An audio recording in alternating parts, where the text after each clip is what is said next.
Broadcasting live from sunny South Florida, this is KMA Talk Radio. Life, liberty, and the pursuit of fine cigars.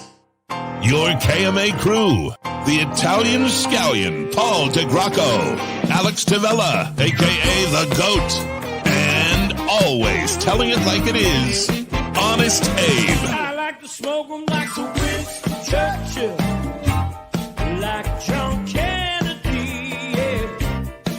Remember Coach Red Auerbach, smoked up for victory, yeah.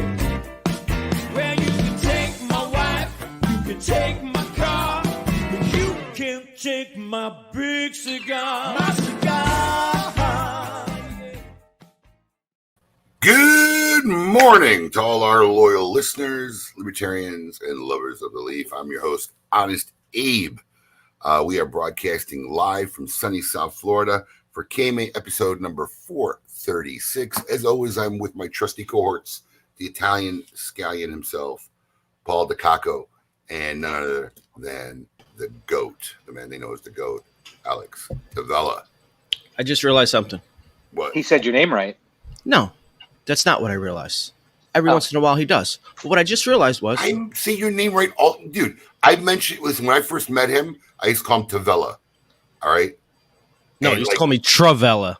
Tavella, whatever. Yeah, tomato, Italian, Italian. It's like 3 but years that's not ago. what I noticed. Like 3 years ago, and he's still holding me against it. I just noticed who wasn't here last night.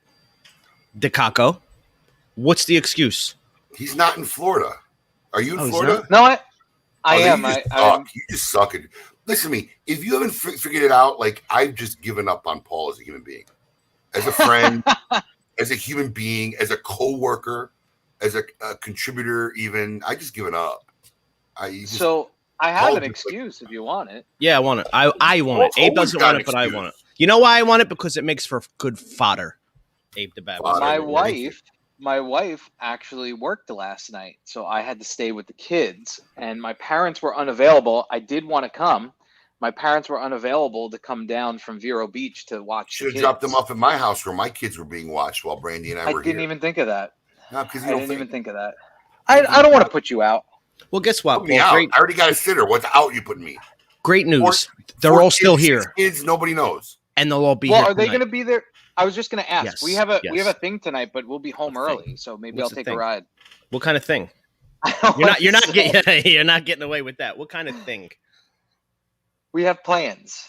The family is going to Village Park and watching the Billy Joel tribute band Turnstiles, who I happen to be a fan of. I've seen, but we're not going to be there late. I like Turnstiles is very good. I've seen Turnstiles in Delray. The singer has become kind of a friend of mine, and they're really good. And the kids, for some strange reason, maybe because I forced them to listen to Billy Joel in the car, they actually like it. Like, they stand up and dance in front of the stage. So, like, I got to bring them at least for an hour. So it starts at 7:30. I'll be home. They'll be in bed by 9. That was such a Vincent Prestigiacomo moment for me. Dad, Billy Joel band, the singer became a friend of mine. I got to take the kids. I got to shoot. We'll be on air in New York shooting. I don't know him like well. I've just met him a couple times, and we talk on Facebook. So I'm excited to see them. It's a good band, man. They're really good. You ever seen Turnstiles, Abe? No. Great Billy Joel tribute band. I'll give Paul a little credit there. No. They're all over South Florida, but they play the West Coast a lot too. I think they live there. But anyway, so that's what we're doing, and let's get back to put the pressure on you guys. Is the warehouse open yet, or what? Not yet. What balls on this guy? Not yet, man. We've moved it back a little bit. Do we even want to say a kind of date? Don't tell the date. Dates are so kind of pressure. Rough lately. We want to do it right, Paul. We want to do it right the first time. I agree with Abe on this. We got to get it right. Get it right the next time. That's not the same thing. Alex usually fights me on my tactical decisions like this. No, we got to do it right. There's a lot to make it work right, and if we don't get it right the first time, it just starts a catastrophic problem. They'll take months. It's a great Billy Joel song. So I agree. You should start it the right way because it's a massive undertaking. All right. Well, so you're in the same spot as my builder. Our every week. Calendars are delayed. I saw that. Our advent calendars are on a container that's supposed to be here in August. That includes our Great Smoke ashtrays, our new smoking ashtrays, and our Connoisseur Club boxes. So are they sitting off the coast of California like all the other ships? No, we're smart and try to make sure everything comes to Miami, but which is still a little problematic, but not as bad as California. But I mean, this thing was supposed to be here in August, man. And then next thing you know, the next day they gave us, it's going to be October 4th. Now they turn on 7 to 14 days. And we really thought we'd have enough time for our Connoisseur Club. So if this thing doesn't drop like Monday or Tuesday, which it probably won't, this will be the first month Connoisseur Club will just go out in regular Cigar of the Month Club boxes. We don't have the blue boxes. Fun stuff. At least they still get the sticks. That's all. Yeah, it's not. Listen to me. No one's going to care more than probably us We're Right. gonna bothers us more than anybody, but Maybe Quentin. they probably got stacks of blue boxes in their houses anyway, Right. but it's just gonna bother us more than anything. But Somebody's gonna take their old box and put the cigars in that box For the just to be photo? the one guy that's like, hey, by the way, I got the box. I don't know Right. about you suckers. yeah, well, most people have probably a bunch of blue boxes lying around. In fact, we should have started. We should have started a recycling program. I was just going to say, I guarantee you, we could have gotten. Our people are so great in the connoisseur club, and they're so really should dedicated. have started- We could we have should- gotten enough boxes to We should send. have started a recycling program. Send your box back. We'll send you an extra stick. Right. Oh, that's a great deal. Yeah, I bet a bunch of guys would do it. Well, next time. If I had thought of that earlier, that's pretty genius. Mail us your box back, and your next connoisseur club will send you an extra cigar. Yeah. It would have worked. Well worth the $3 or $4 postage. Absolutely. Yeah, totally. Didn't think of it. Well, we didn't really plan. We didn't find out till like 3 days ago that the stuff wasn't going to be here. Ugh. You know? And they probably don't know either. In all honesty, that's the same with everything right now with stuff coming overseas. Well, we'll talk to Saka later about that. Oh yeah, yeah. We can't complain about shit being lost on Saka. You should have seen the hissy fit he had in front of me. Oh You yeah. think you got problems? I got pallets. I got containers. Oh, okay. Sorry I brought it up. There's stuff on a ship somewhere. I guess AC units or parts of AC units for my house. Literally, just they're like it's on a boat. I'm like, oh, all right, good to know. We don't know when it'll be here. This is what I saw on the news last week. Apparently, normally at any given time in the ports of California, there's about 4 to 5 cargo ships waiting to be unloaded. At the Right. current moment, there's like 62. There's like just a parking lot in the ocean. You can look up a map. Yeah. Why don't we just round up all the homeless people and take them to the docks and let them start unloading the containers? Because the homeless people live pretty good in California. Yeah, I guess that's pretty much why. As much as, crazy as that sounds, And in Florida. I used to say when I lived in New York, what are you doing here? It's 0 degrees outside and you're sitting on the streets of Manhattan. Go to Florida. It's beautiful down there. You got to get there, I guess, or get here. Anyway, well, all right. That sounds fun. Yeah. I love when fans of ours and people in our social group message me right in the middle of KMA. Oh, is that what's going on? As if they don't know that you're on the air. I guess they don't. We know who the real fans are. They are here in the lounge currently watching at the bar. Shout out to you guys. Yeah, they were mad. They're like, you guys are going to be in. Well, my computer is. I was thinking about broadcasting from out there and sitting at the bar, but it would have been weird because I'd be talking and they'd be watching and hearing on a delay. It'd be on a delay. Yeah. Wait, so are they there all day? We would have had to set up a setup like we used to do. Right. KMAs like we did at the JC Newman, bring out the speaker and all that stuff. All day, bro. Everybody except you, man. So they all day. They come in every morning. Since Wednesday. Is the fact of the matter, is it really more relevant that Paul didn't show up, or is it really more relevant that no one really noticed Paul didn't show up? I did tell Alex I was going to come by Wednesday. I didn't think about it once, and there was 50 people there last night. No one said, hey, where's Paul to me? Anybody ask for Paul to you? No. And that's right. You did. You did. You bailed Wednesday. You actually were like, oh, great. Yeah, I'm coming. Oh, Abe's not there. Abe's got to go do something. I'm definitely coming, which is what he really said. And you still didn't show up. We were going to have our meeting, but then Abe had something to do. Paul, so I thought I was off for the night. Paul is just a flake, man. I am a flake. You are a flake. Paul is the poor epitome of a flake. Look up flake in a dictionary, and there's a picture of Paul DeGracco. I don't leave this house. It's horrific. I but work here you, all day. You say that just no. You coming? No. Okay, I can't really. Well, hold on. Yeah, I'm coming. Okay, perfect. That night, my wife got home early from her work. You're always blaming your wife. I'm going to get her on the show one day. I'm not blaming her. I'm just saying she's going to out your ass out. And we had an impromptu date night. Stephanie probably says to him a dozen times, "Will you get the F out of this house already? Go somewhere. Go do something. I'm tired of looking at you." If she hasn't said that to you once, I'll chop my left testy off. She probably has. I can't think of a specific occurrence. Told you. No, but she wants me here until I help get the kids to bed, and then she's like, "Why are you still here?" So What time do your kids go to bed?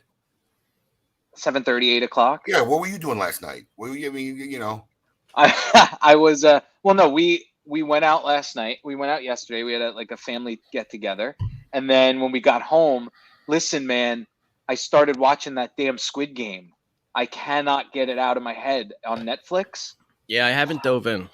Oh, dude, don't. my wife Unless is you. watching it. I haven't watched yet. Oh my God, it's very good. You have to get past the fact that it's overdubbed because it's like the old Godzilla movies where they're like, Yeah, I don't mind a good Godzilla's overdub. coming. Right. It takes 5 minutes, but it is good. It's messed up. It's weird. It's freaky. It's like a social experiment gone wrong. But I'm enjoying it. Did you watch The Sopranos? I didn't because I'm one of those guys that does not have HBO right now because I closed my account in my old house. We're in a You know rental that something, already Paul? has cable. You know something, Yeah. Paul? If you got out the house a little bit and you hung out with some people, maybe somebody would have gave you their HBO I'm not Max. a moocher. I'm not a moocher. I wouldn't give him. I wouldn't give him shit. I thought my parents had it, so I logged in with their cable provider, and my dad's like, "No, I canceled HBO like 5 years ago." I'm like, "What? What are you doing with your life?"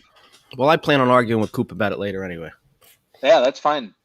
Why? Because you liked it and he didn't, No, or vice versa? vice versa. Okay. Yeah, that's okay. all that's going on in my life here. It was No for me. HBO. It was nostalgic as best, but we'll talk about it later. Yeah, we'll talk about it later. It was awful. Other than that, are you looking at the outline? I have a note in there. About the bamboo toilet paper. Have you heard of this? No. I'm gonna grab it to show you Of course the he has hell it. that is my life. No, I don't want it. Instead of bringing it up, he just goes, "Did you read the outline?" Did you? You know, he put it in the outline. He put it in the notes. You would have thought he would have had it ready, like at his Right. So his bureau that he Look at sits this at. shit. What about it? First of all, you know those brown paper towels that they Yeah. have that barely soak up water? It is this fucking material. Sorry for cursing. That you're supposed to wipe your ass with. Plus, it's brown. How are you supposed to know when you're at the end? That's so bad. I'm so angry at this. My what wife is bought it? it Who's- because it was on sale. Okay, so listen, I have well, actually I do have a lot of life rules, but one of my life rules is, hands down, I've been saying this for over 2 years. There's two things you can never buy on sale or buy generic: 100%. toilet I paper agree. and dairy. Dairy. I throw one more in. Cereal. Generic cereal just isn't the same. That shit in the bag just isn't the same. I mean, I don't know. I mean, but The shit I'm in the not sure. bag just isn't the you same. don't need to eat cereal. You know? Fair. But Fair. and almost You have everybody to use needs toilet cheese, paper. and everybody needs toilet paper, and you just can't go generic or cheap on that shit. I'm just shocked that Paul doesn't have a bidet because Paul seems would Well, In the- I actually in do the new have a house, Alex. bidet. in the new house. Yes. No. I have one of those bidets that hooks onto your toilet, but when I course he moved, does. I took it off. The aristocrat. You haven't lived till you've used a bidet, man. No, man, this show's just going south. Everybody's actually, oddly, Abe is the only one that got some good sleep last night, and everybody else is I kind feel of great. shocked. It's the best I've felt in a week, man. So it's October or bust. We have the pausers in from Alaska. Okay, That's awesome. they came all the way from Alaska to celebrate Tom's 50th birthday. Steve Saka was here last night. One of the reasons why he's on the show today. What a great crowd. We had people coming in from all over. We had people who flew in. We had people who came from Colorado. We had people who drove in. We had our locals here. It really was a great time, but I have been in pain now for like a month. Then I got some pain pills in my drawer. But the work that I'm doing at 2 a.m, and Alex could attest to this, requires pretty cognitive thought and clear-mindedness. So I can't take these pills because I'm working with numbers all night and I can't screw it up. So I just literally been living in like pain, and I had to redo a sleep test the other night, so I didn't sleep at all. So then last night I said, let me go home and catch up on sleep. And I woke up, somehow I pinched a nerve in my shoulder, couldn't move my arm all day. Oh, it was brutal all day yesterday. So I'm on no sleep, and then when the birthday party starts, I start drinking some Macallan, 4 or 5 glasses, and my shoulders started to feel a little bit better. But by about 12 o'clock, I was in a coma, like utter coma. Like I literally had to sneak in my office just to lie here and sleep. And Brandy shows up Brandy showed up at night. She drove me home. I left my car here. Tell you what an awesome wife I have, right? So I'm literally worthless. Say goodnight to everybody. Sneak out the back. Go home. It's probably about 12:30. I've made a decision that I'm not going to sleep in the bed for a while because I'm thinking lying in the bed's what's jacking my neck and shoulder. So I experimented last night. I said I'm going to sleep in the living room couch, sitting up. So my wife brings out my CPAP machine, and as I'm about to pass out, she brings out our folding table out. We have a massage table at the house, and she massages my neck and shoulders for a good 20 minutes, 30 minutes before I go to bed. That's the kind of wife I have. And put my CPAP on, got me all tucked in, slept sitting up. My shoulder feels way better this morning. My neck feels well. Saka walked in like the Walking Dead. Alex barely slept. I feel great. I'm the only one that feels great this morning. But finally, I got a good night's sleep. I feel great. I'm going to go home probably a little bit after the show. I'm going to sleep a little bit more, so I'm ready for fight night and brunch tomorrow. But it's been a great weekend seeing everybody, man. Socialite love is in full effect this weekend. And if you don't know what we're talking about when watching the show, go to Facebook. We have a Smokin' social page. It's made up of probably some of the coolest and most awesome people who are cigar aficionados. And yes, I'm going to do something real quick. Oh boy. Paul, pay attention. Paul, pay attention. He just disappeared. We got to ask him what his backdrop is. It's something in Philly, yeah. Is it the Benjamin Franklin Museum? I can't tell. It looks like a museum of sorts. Or where the hell did he go? I don't know. And the funny thing is he turned off his camera and put it back on. I don't know if he realized that. Well, he told you to pay attention and he left. I mean, I'm paying attention. But yeah, that's great, man. Oh yeah, this is the first day. Tell Paul to let the other me in. Alex says, "Let the other hand." Oh, I see him. Okay, I got you, Alex. Oh, there he goes. There's Jeremy. Alex Gasher. on remote. What's up, people? Hi, everybody. Wow, you got a crew, man. This got Crew is Ray. here. Hector as well. The Look at gang's all here, hanging out. Nice.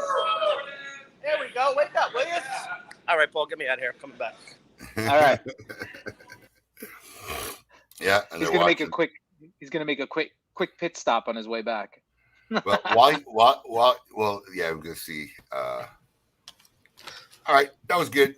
Were you talking about my background? No, yeah, we were saying, what is that? The museum? This is not the museum. This is the Wells Fargo building in Center City, Philadelphia, also known as the Duke and Duke building from Trading Places. Oh, that's the Duke and Duke build. That's a great movie. Epic.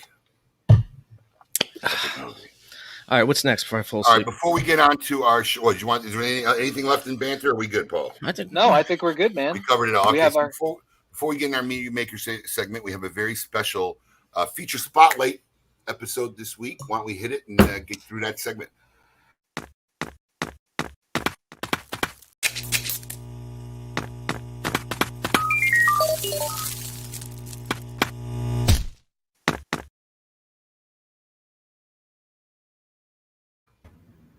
Joining us live from the coast of Miami is our good friend, Mr. Rafael Nodal. Rafael, welcome to the show.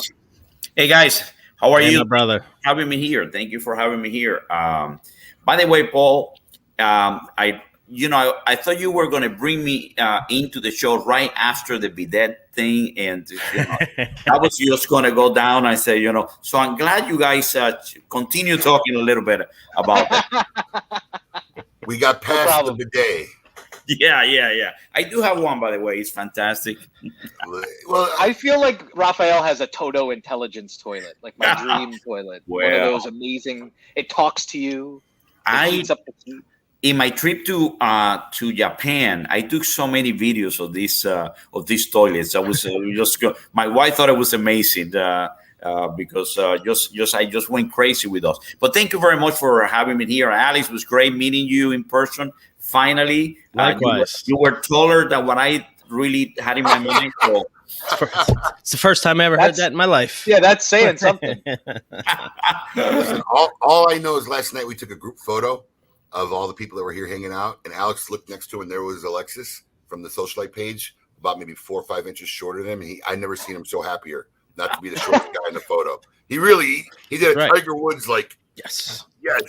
That was good. That was good. That was at the 15th anniversary of Cigar Snob magazine. That was a great event. Great party. Yes. And here in Hollywood, it was just a great thing. So we are here today. Thank you for giving the opportunity. We're here today to introduce the new Montecristo Epic Vintage 12, as I like to call it, Epic Blue, because look at that. What a beautiful presentation for a great cigar that it brings tobacco from the year 2012. These are Dominican tobacco grown by the Mendez family from the year 2012. The Mendez family have been doing a great job for us. It's been growing the Pilotico, and this includes some Pilotos from the year 2012. And I don't know what you guys were doing in 2012, but I had I was half the man I am today. I was maybe 50 pounds less. And man, after the pandemic, I've been eating and drinking and smoking so much. But we wanted to present. So thank you for the opportunity, because this is a great cigar that we're extremely, very proud of what the Grupo de Maestros on Tabacalera Garcia has done. The Tabacalera Garcia is celebrating this year the 53 anniversary. We move into a new factory, state of the art. We're finalizing the construction. It should be ready for March, and we're putting out some great cigars. So I appreciate the opportunity, because in Montecristo, we're working extremely hard to bring the consumers the best possible cigar for the best possible prices. This is a little bit more expensive than the other Montecristos, because it's just the type of tobacco that have been going into making this. Vintage from 2012. It's easy to say, but it's keeping up with all these tobaccos and make sure the blend, it was something that it was has a lot of complexity, a lot of character. At the same time, we're very well balanced. So thank you for giving me this opportunity, because your listeners and the people from the club, your monthly club, will be receiving this. They got them.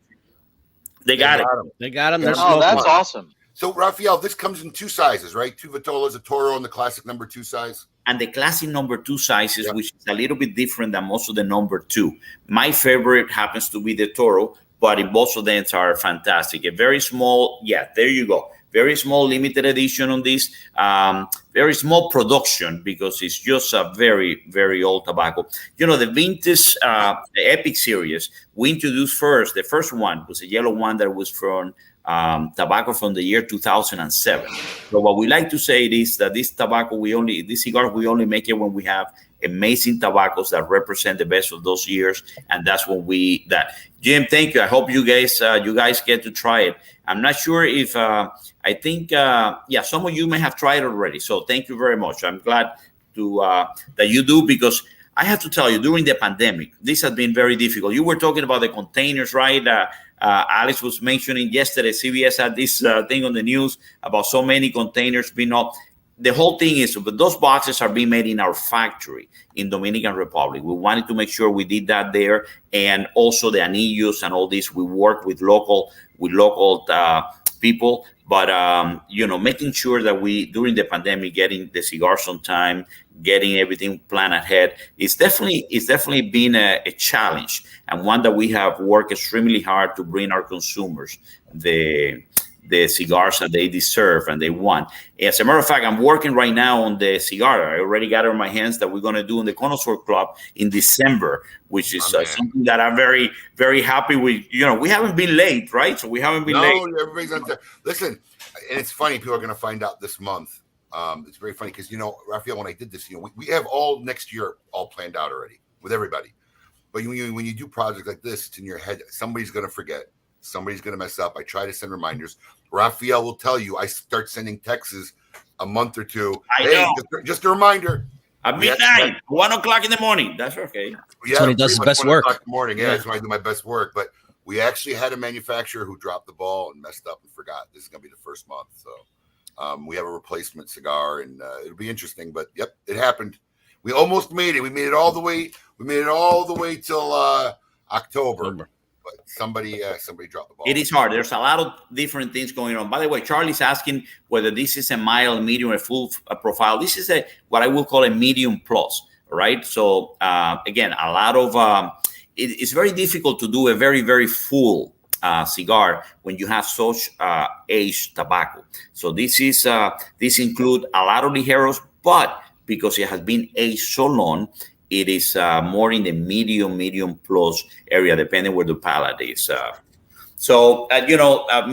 Monte Cristo Epic, we're already working and we're selecting some tobaccos that we're going to age for many years from last year's selection. So the Epic line, like the advertising says, once in a blue moon, and this is what we try to do in the blue moon. The Epic, beautiful presentation, but it's actually a very good cigar, very Cubanesque in nature, a lot of Cubanesque flavors because of that Piloto aged so long. So very good cigar. I hope you guys like it. Well, Rafael, thank you for coming and joining us this morning on our Spotlight feature and telling everybody about your new Monte Cristo Epic 12-year vintage Monte Cristo Blue.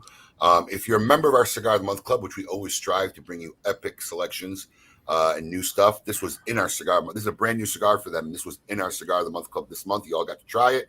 And obviously, as being members of our club, you get a code for the month if you want to get some more cigars. But also watching KMA, if you're not in our Cigar of the Month Club, which you should be, we have a code for you this weekend. It's MC Blue. MC Blue. Paul, if you could scroll at the bottom of the screen, MC Blue. That code is good today and tomorrow. Boxes or 5-packs, use it. You'll get 15% off. And this way, you get to try this epic cigar, literally epic, at a discount. So thank you guys. Thank you, Rafael. Appreciate it, my friend. Always good to see you, Rafael. Good to see you guys. Later, brother. Take care. MC Blue, there it is. I like the wax deal. That's on Paul's. the box. That's Paul's old rap name, actually. MC Blue. Yeah, MC Blue. All right, if he hasn't fallen asleep already by now, or whatever, let's. He might be in there snoring and sleeping by now. Let's. Steve is locked away in one of our offices, so be interesting to see if he's actually still awake. Let's hit our Meet Your Maker and get the big man on. I want all of you to get up out of your chairs. I want you to get up right now and go to the window. Open it and stick your head out and yell. It's time to meet your maker.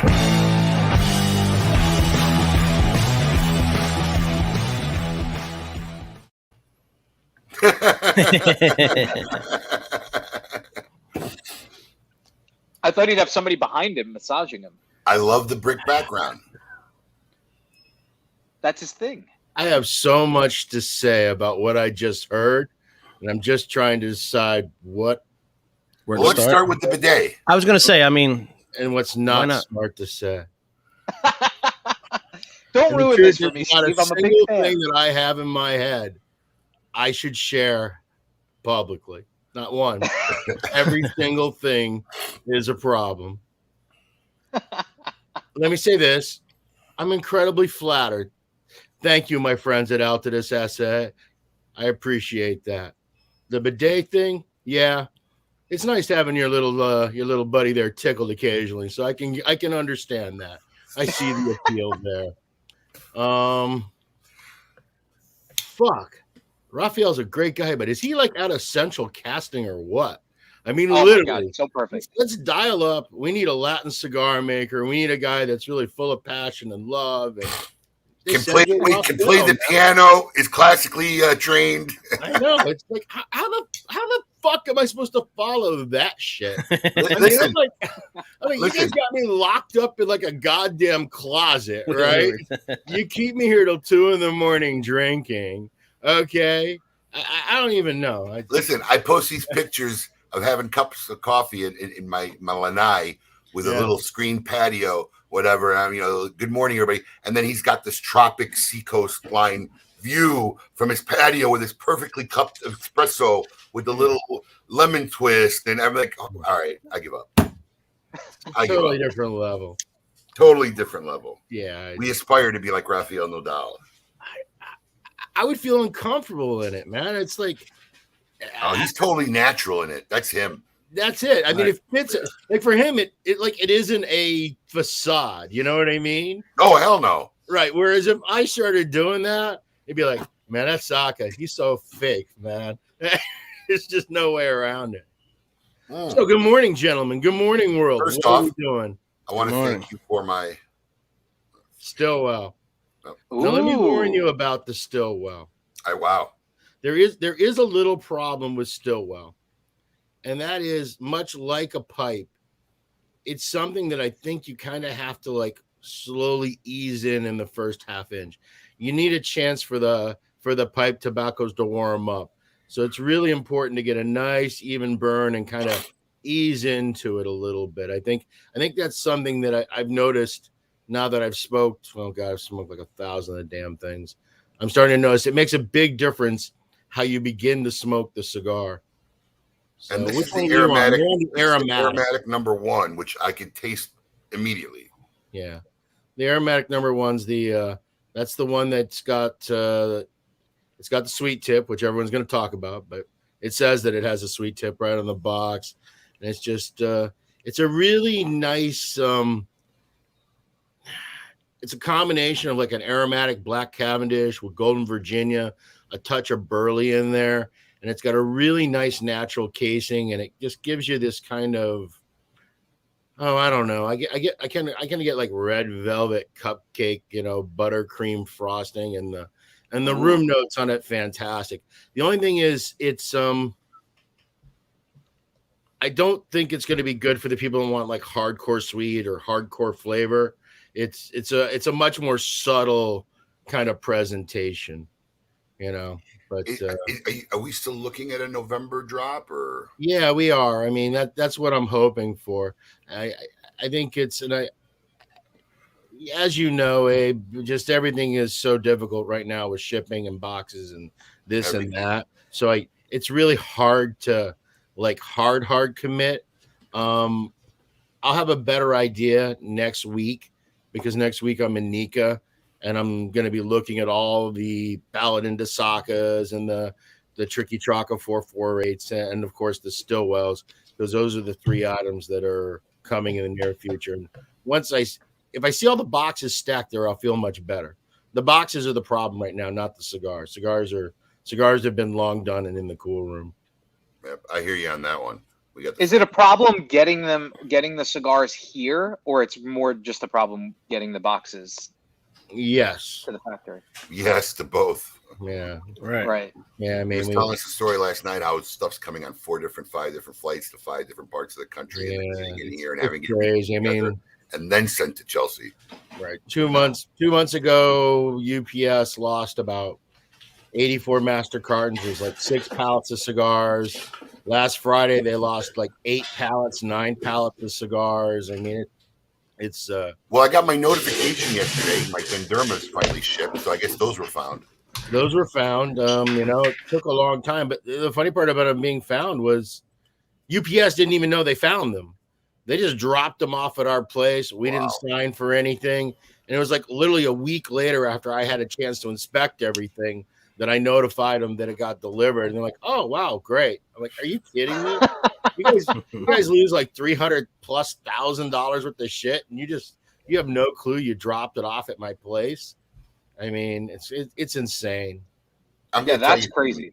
I'm going to tell you something about the Stillwell, because I dabbled in pipes. I used to have 3 or 4 pipes.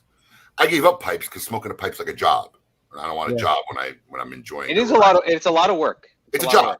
Cleaning the pipe, making sure you get a good carbon base around it. You can only smoke a pipe once a day, really. So if you want a second one, you got to have a second pipe. It's a lot of work. It's very complex. But I always love. I had a grandfather. I had a couple uncles that smoked pipe. I always loved the flavor of pipes. This is so reminiscent of enjoying a pipe without all the work. Well, that's the whole thing. Really?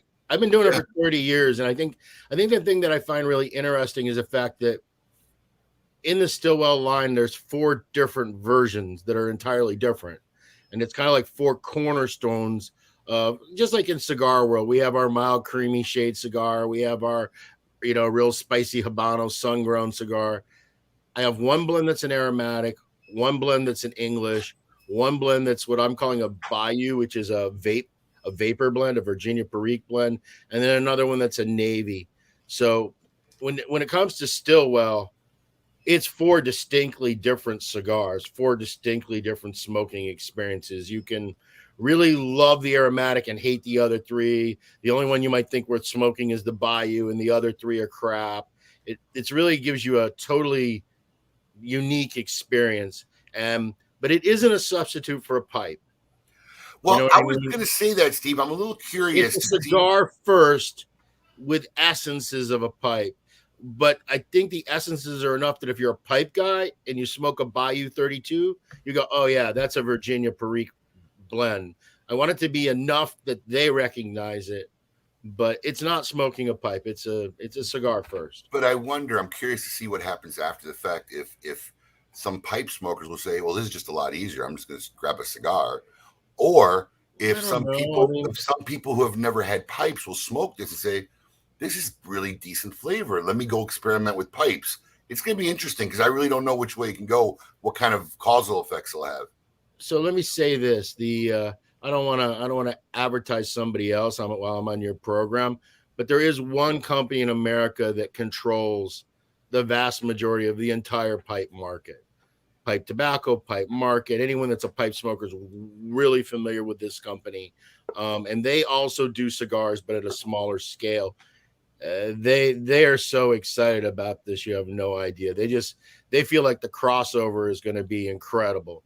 They think their pipe guys are going to want it. They think their cigar guys are going to want it. They think it's going to take some of their cigar guys and lead them into pipes. They think it's going to take some of their pipe guys and lead them into cigars. So if anybody would know, they would know because they deal with these people. They're customers, right? Right. What I don't know is it's like every cigar you launch. In the end, will it sell really well for a year or two and then become something? Or will it just kind of like, okay, that was kind of an idea, but, the one thing I did do, though, is I did it all really tippy top end. I mean, when you smoke these, like the pipe tobaccos between the four, they range between about 80 to about 120 some dollars a pound. So there was no cutting corners on Stillwell. It's gonna be interesting. I mean, there's never been anything like it in the marketplace. Allison, great pun. I want to ask you a cigar nerd, a little bit of cigar nerd question, Steve. As a guy who smokes multiple cigars a day, I don't know if it's just me or other people do this, but there are certain cigars that I won't smoke unless I know it's going to be my last cigar, because I know that nothing else after that, I'm just going to, that taste of that cigar is going to linger in my mouth no matter what I do. You don't want to end on a bad note. And not even a bad note. It's just that I know that, like, if I smoke something else, I'm still going to have this taste. Like, Opus does that for me. If I smoke an Opus, I don't smoke anything else because that taste is just always there. It's usually there the next morning. Is pipe tobacco kind of that way? Is Stillwell kind of cigar like, I want to make this my last cigar because that flavor is just going to be there? And I know you're a guy that smokes 5,000 cigars a day. I don't think so, because I mean, one of the things that I always think about when I make a cigar is I don't know how many people in the audience. There's a man named Estelo Padron. Estelo Padron was a very famous cigar maker. He was the brother of Jose Orlando Padron, who was the Padron, right? Jose Orlando Padron Sr. And it was like back in the 90s, I was kind of ghosting, ghosting means something different today, but I was following him in his factory, just trying to sponge up everything. And at one point we were sitting there, and I'd been there about 3 weeks, and he says to me, Saka, the most important thing you need to know about making cigars is always think about this. And he pounds his chest like this, right? So I'm young, right? I'm 25, 26. I'm naive. What do I say? Heart, passion, love, right? I say all that. He's like, fuck passion. No. What I want is when the guy is smoking this cigar, he's checking his pocket to see if he has another cigar. Okay. That is the success he told me in making a really good cigar. So when I make almost everything, I always think about that. I want it to be strong enough that it's satisfying as you're smoking it, but I also want it to always leave you wanting a little bit more. Now, I have a few cigars in the mix that are kind of sit down, smoke them, and I now need a break. Like Krakatoa will probably be that way next year's Muestra release. But as a general rule of thumb, I don't tend to make cigars that wash your palate out. I smoke so many a day. I always want to leave someone going, man, that Tricky Trucker was really good. Let me have another one. Or, you know what? Let me go and switch over to a Sin. I always think in those terms. Nice. That was a totally selfish question. I'm just trying to figure out Alex, which one of these ever fuckers I'm smoking first later. have you ever smoked a pipe before, Alex? I have not, and I have not because of exactly what Abe said. I'm very intrigued by pipe tobacco, and I would love to get into it, but There's a from wide everything I variety hear, of it's just a pipe job. tobacco. The problem is you got to figure out how to pack it. You got to figure Right. out the moisture of the tobacco. You got to figure out how to pack a certain cut. The bowl size matters, the diameter, the depth, the drill size of the hole, the length of the stem. There are so many components to becoming proficient with smoking a pipe. Right. But what happens is to the average person is they Fuck can't that. keep it lit. They light it a billion times. They smoke it for like 60 seconds, light it again, smoke it 60 seconds, and then they end up The just getting saliva gets in the tobacco. It Right, hurts burn their their mouth. tongue. They can't Right. do it, and they put it aside. And that's kind of one of the reasons why, for me, I've been adding pipe tobacco. My favorite pipe tobaccos to cigars for my personal smoking for well over 2 decades now. I just never really ever had the opportunity to, well, I was planning on doing it, but then the FDA got involved and we didn't know how all that was going to shake out. Now things make a little bit more sense. At least we have some clarity. It afforded me the opportunity to do this because this is a weird project. It's definitely different. Whether it's a winner or a loser, it'll be a winner out of the gate. I already know that by the amount of pre-orders we have. The question is going to be, does anyone find anything in there they like? That's going to be the question. To me, when I was first delving into cigars, there's nothing like a pipe on the first cold night when you're in the Northeast. You know, like this time of year when it dips down in New York to like 40 degrees. There's nothing like sitting outside and smoking a pipe. I used to have a bunch of buddies that we'd smoke like once a year because for the same reasons. It's a big pain in the ass, but it's a cool experience to have, and it's very obviously aromatic. I love the smell of pipes as well. So this is an interesting cigar, though. Right now, look at that. That's pretty cool. The traffic jams are. I mean, that's just all day, every day in India. I'm sure. Thurston Paul III smoking a pipe. I never would have seen that coming. With an ascot and a robe. Got your little a smoking social robe. Right. Captain cap. You didn't. I haven't smoked the pipe. You didn't get a smoking social robe, did you? He didn't. Nope. How would you know? We fulfill the orders, and Abe did them personally. How do you know that somebody didn't purchase one on my behalf? Because I don't want people to know what I'm buying. Because nobody cares for you that much. Exactly. You took the words out of my mouth. And for the record, I actually did wonder internally where Paul was last night, but then I realized I didn't give a fuck to ask him where he was. So, but I did think about it, but I didn't I didn't inquire. So you were in my thoughts for like 6 seconds, Paul. A very fleeting. That makes me feel good. Right. Yeah, that makes me feel good. Steve, I still see you're just beating yourself up. You are all over the road. You actually drove how many hours to get here last night? Oh, no, it wasn't too bad yesterday. Like what, 7 hours? Oh, it wasn't too bad. What happened? You had some car troubles though? I've had nothing but car troubles this trip.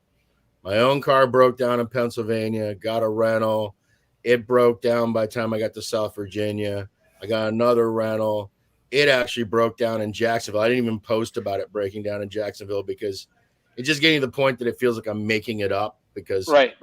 4 times in a row I have a vehicle problem in 1 week on a trip. But yeah, the battery died in it, and I had to actually get a jump start.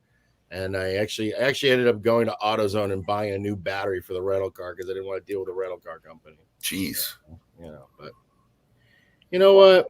It is what it is. What am I gonna do? Yeah. Well, since the last time you've been on the show, right? Yeah. You now have a daughter-in-law. Congratulations. Thank you very much. That's right. You know, does the thought of being a grandfather anytime soon tickle your fancy? Well, I become an auto grandfather because my son got married at 37 and Anna's also 37. So I have 2 built-in granddaughters. Oh, already. there you go. Okay, so I didn't know you were actually a grandpappy. There you go. Congratulations. Yeah. And I don't think it's really sunk into these girls just how great their life just got. Yeah. they can't even fathom it. You know what I mean? Yeah. you have those dreams. You know, you grow up in Nicaragua. Yeah, it's gonna be crazy. I don't want to. Well, I'm going to share a little story about Mr. Love Muffin, as my wife calls him this morning. Right? He added in with chocolate chips, by the way, on his own. But yes, my wife calls him Mr. Love Muffin. What people won't believe, because I have 4 kids, and Cindy, Steve's wife, is a godmother to one of my daughters. Steve is such a big softy with little kids. I mean, like, real big softy. Like, even in the little voice, he'll put on a little tiara if he has to play with the girls. He'll let my kids climb all over him. He's a softy. You're going to be a good grandpappy. Look, kids don't suck, man. It's when they grow into adults. Yeah, I mean, kids are just so full of life and joy and everything. I mean, yeah, do they get a little ankle bitey sometimes? You kind of like, I need a little space, but for the most part, no. And if you think about how great this world would be if just everyone died at the age of 12, how happy a planet would this planet be, right? Listen, it's the truth. I watch my son, because I'll sit and have a cigar in the little 9, where my son will just run around in the patio, arms acting like he's a plane flying. Not a care in the world, man. I'm like, how awesome it would be just to be in that mindset again, where you don't give a shit about nothing. Yep. Everything is literally in the moment. He's not thinking about tomorrow. He's not thinking about what's for dinner. He's just loving that moment in life, running around, dreaming, doing that. I love watching that, man. I can get lost watching him do that for hours. That's what we did this morning at 6:30 in the morning. Well, you still do it. What are you talking about? They were outside with bubbles, and I was just sitting there sipping my coffee, and they're running around, and the kids are running around with the bubble makers and running around like lunatics all morning. Not a care. Not a care. All right. Until they slipped on the bubbles. Stillwell, November. Now, you gifted me. Yeah. You gifted me and Alex, and thank God Paul wasn't here. Yep. Steve, I'll be happy to take Paul's cigars to him. Don't worry. Very generous to you. Yeah. You're such a mensch. Yes. Let's talk about this puppy right here. Paladin de Saka. Yeah, Paladin de Saka. You know, as so often happens with me, I make a blend and I smoke hundreds, if not thousands, typically thousands. And I can't imagine. I'm done, right? I finished. I'm over with it. And I put it in a box and I sell it. And then about a year later, I kind of go, I kind of wish I had done this, you know? So, but you can't change a perfectly great blend that is selling really well. So I have this habit of taking something that I made, and after I've had a chance to smoke it a year, 2 years, once it gets some age on it, I tend to do a little micro tweak. That's kind of the way Sober Mesa, the Elegante and Cedros and the Short Churchill is slightly different. You know what I mean? With Mi Querida, I made a change that actually converted it into a whole new Mi Querida, the Tricky Chiraca, where I felt like that was worthy of being a different line because it is so distinctly different. It's the same thing in Sin. I started making a blend of Sin that was just a little stronger, not crazy stronger, just a touch more rich, a touch more oomph. And I started smoking them myself a couple years back. And about a year ago, I decided, well, you know what? Let's just add it in the. And I'm only adding it right now in the size that I smoke, which is a 7x52, but it feels more like a 7x50 because of the box press. And calling it Paladin de Saka. And this is like a baseball bat. It seems like such a sturdy, heavy cigar, just even holding it. Well, you know, most pressed cigars are slightly underfilled, and the manufacturers do that because you have two problems when you fill a cigar the normal way when you're going to put it in the trunk press. The first problem you have is that too many of them will crack when you put it in the press because they don't have enough give. The second problem you have is they can become too tight too quickly when you press them. So by underfilling them, you can avoid that problem. The issue, though, is when you do that, you then end up with a much lighter, much more airy, quicker burning cigar. So that's one of the things that I don't tend to like about most pressed cigars.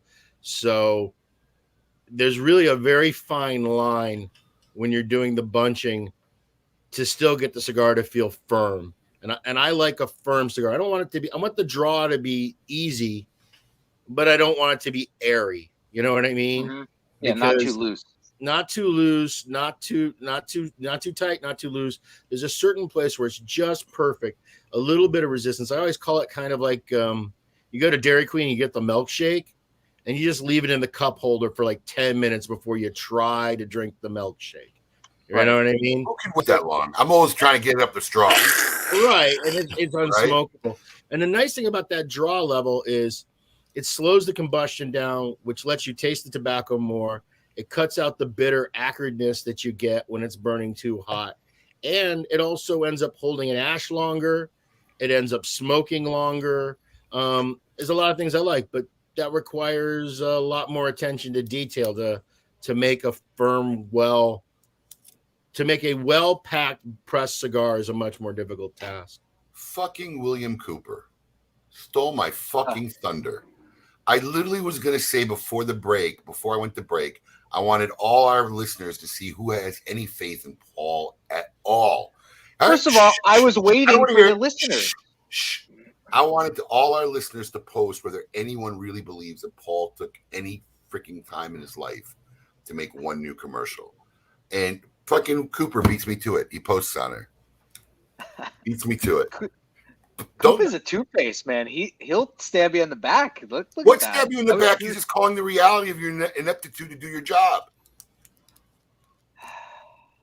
It's all right, Coop. It's nice to know we're on the same page. I was literally thinking this as I was going to break. I'm going to do a poll. Can I go home? I don't need to be here. Oh, we got more for you after break. But before we go into break, let's talk about this little puppy, which has been getting a little bit of a. Oh yeah, that's the new Tricky Traca number 448, and that's kind of what started the Tricky Traca blend. Was every year a retailer, Two Guys Smoke Shop, does an annual release of a firecracker. What I didn't realize because I was so he doesn't want to advertise an unknown, rare tobacco company, but he'll just throw Two Guys right out there. Do you want me to tell the origin story? Tell the origin story. I'm just busting. So the truth is, Abe DeBabna actually came up with the idea in his bathtub one night while he was playing with Wisconsin. He says, "Yeah, it's really short, but it's really good. I really like it. It keeps me happy." You like that story better? I mean, so anyways, I made this special blend of Mickey Reader that was stronger, and that was actually what launched the entire red line of Mickey Reader, Tricky Traca. But I never made the smaller format just out of respect for, hey, I was making this firecracker, 3 consecutive years for Dave. And we just couldn't come to an agreement on a price anymore. And it's not his fault or my fault. It's just cigars cost more and firecrackers have a certain price point. So this year I'm basically making, it's not identical. The firecracker was a 3.5 by 50. Of course, it has that fuse on it, but this is a 4x48. And I think people that enjoy really punchy, zippy, poppy cigars are going to really, really like it. Personally, it's a little much for me. It's kind of like what Alex was talking about. It's kind of a cigar that you say, okay, I'm going to smoke this one, and then I'm going to take a break. It's that kind of cigar, Mm-hmm. But Stillwell, but do the flavors get more muted as you continue to smoke a cigar? I mean, I still taste them. I still taste all the variants. But I think it's like every cigar, isn't it? When you start it, everything seems a little bit more vibrant, and then you kind of settle into it. But I think so. Now that you mention it, I think the thing that I'm most interested in when it comes to Stillwell, I had my first opportunity the other night that someone was smoking a Stillwell when I wasn't smoking a Stillwell. And I was like, wow, I could really tell what exactly they were smoking by the aroma. And I was really surprised by that. I didn't think it would be as distinct as it is. Have you started yours, Alex? I have not. Because when I was first smoking it at the beginning of the show, like I knew every puff what I was smoking. And then I just realized I forgot what I was smoking. I mean, I could taste it thinking about it now, but it's just not so much at the forefront as it was when I first lit the cigar. And that's going to be the question is, did I go too subtle? Did I go too balanced? Did I go too... I'm trying to make something that truly the high-end luxury cigar smoker would smoke. At the same time, I'm also trying to make something that the guy that smokes high-end pipe tobacco would also smoke. And most of that stuff isn't really at the extremes. Most of it is about balance and nuance and taste sensations, and tried to stay in that wheelhouse. And look, and I have a future. I can make all sorts of other different Stillwells if this is successful. I've actually blended 8 others. Not 8 others, 4 others. There's 4 others that are 100% finished, ready to go. But let's see how the first 4 we do before we start talking about adding anything else. Mark, I'm smoking the Aromatic number 1. Now, I know I'm going to get asked, Steve, so before we go to break, how are we looking on drop dates on these 2 here? Paladin's probably going to be about the same time, tail end of November. And then, the Tricky Troc was supposed to be delivered in June. So here we are in October, and it hasn't happened yet. I would not be surprised if that also comes in November. I think the question for me is, do I just hold it until next year and not fill the orders? I don't, it's tough, it's just the way the whole COVID thing worked out, couldn't go to the factory last year. Last time I was there is the end of March. All my projects got delayed, hit the ground running in January. I've been there every month this year except February. I'm catching up with everything. It's one of the reasons why I have so many like limiteds and exclusives hitting this year, because I didn't deliver the limiteds that I had promised for 2020 to certain customers, right? Because I can't just let the factory do what the factory does. I have to see it. I have to be there. It's part of when somebody buys one of our brand cigars, I am actively involved in the process. That's part of the deal. So it's made 2021 messy. So for all practical purposes, I kind of look at Stillwell and as a 2022 release, right? I look at Paladin de Saka as ultimately a 2022 release. I mean, but it should all come at the end of this year. We got to take a short break. We're going to have more with Steve Saka in hour 2. We have our As the Record Speaks segments with Avo Cigars, where our friend Eddie Guerra has a question specifically for you, Steve Saka. And, of course, Tale of the Tape Season 3. This is week number 2 of the best mafia movies of all time. And always our friend, The Scoop with Coop, with the news coming up in hour 2. And Joseph Alcaraz, stay tuned during this break. We will answer your question.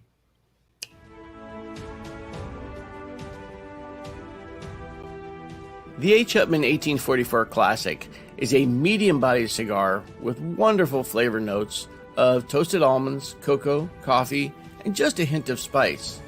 Featuring an Ecuadorian Connecticut shade wrapper, you get wonderful aroma notes of sweet coffee and chocolate. Available in a Corona, Robusto, Toro, and Churchill, this is a great time to experience the nuances of nature with the H. Upmann 1844 Classic, a shade above others. Surgeon General warning: cigars are not a safe alternative to cigarettes.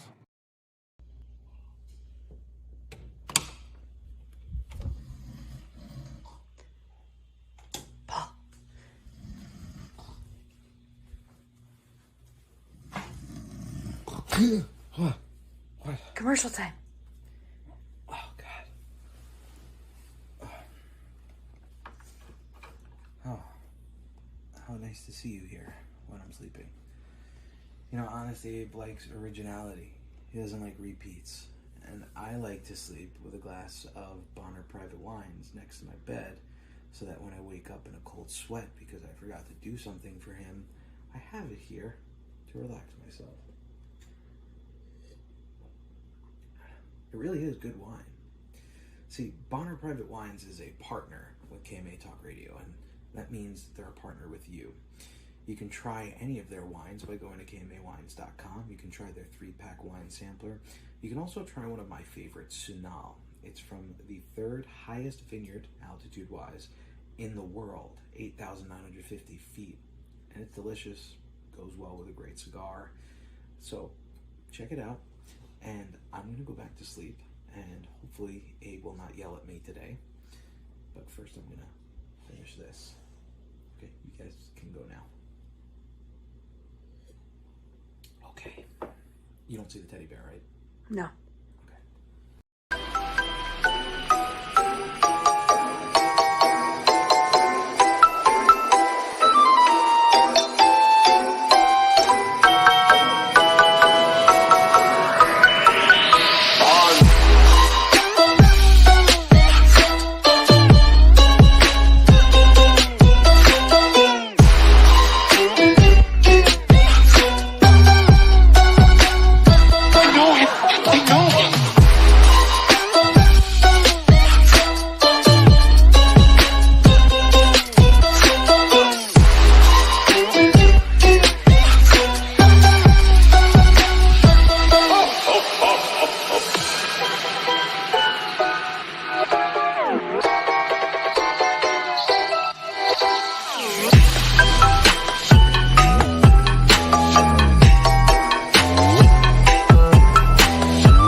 It's like a smile, smiling my favorite.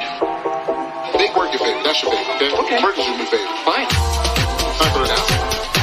Okay, people, tomorrow morning, yeah, Santa's only Santa. Oh my God!